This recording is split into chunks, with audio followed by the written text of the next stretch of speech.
So why would anyone care about what happened to the municipal bond market during the COVID crisis?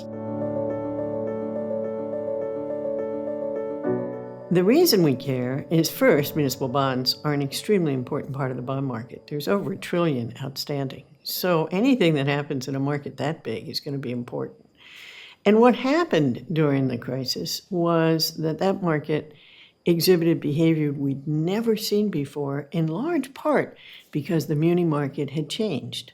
So municipals are issued by state and local governments, important part of the market, and they had traditionally been held by people who held them as individual bonds, and they held them for whenever, and then they would, when they mature, then the bond would be done. But in the last, say, 10 years, and particularly 5 years, mutual funds that hold only municipal bonds developed. And in fact, now municipal mutual funds hold 20% of all municipal bonds.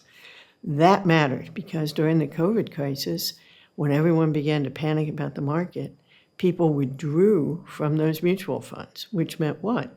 In order to get the money to give them back, they had to sell the municipal bonds, and the municipal bond market tanked.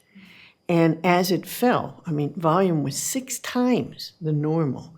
Dealers who normally would have been on the other side stepped back, and they started selling. So the market began to collapse.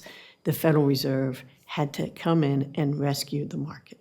Why is this important? Well, there's a number of reasons. One, the bond market has become larger and larger and larger, but the number of dealers who provide liquidity has gotten smaller and smaller and smaller. So illiquidity in bond markets is a new thing for our markets, and it's very worrisome.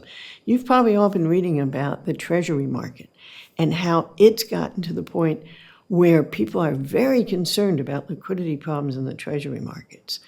If that happens, bad things will occur for the U.S. economy. I think that the events in the COVID crisis, when the Federal Reserve had to come in and rescue the corporate bond market and the muni market, really tell us that we have to pay a lot of attention to the plumbing underneath these markets. So my research has really been building on this idea that these markets are not as stable as we used to think they are. They're quite fragile. And it's okay for markets to change. We want them to change. Markets are a lot more electronic. They're a lot more efficient. But that efficiency has come at a cost. They become fragile. My research has been focusing on how might we want to change the regulation and structure of markets to give them greater stability.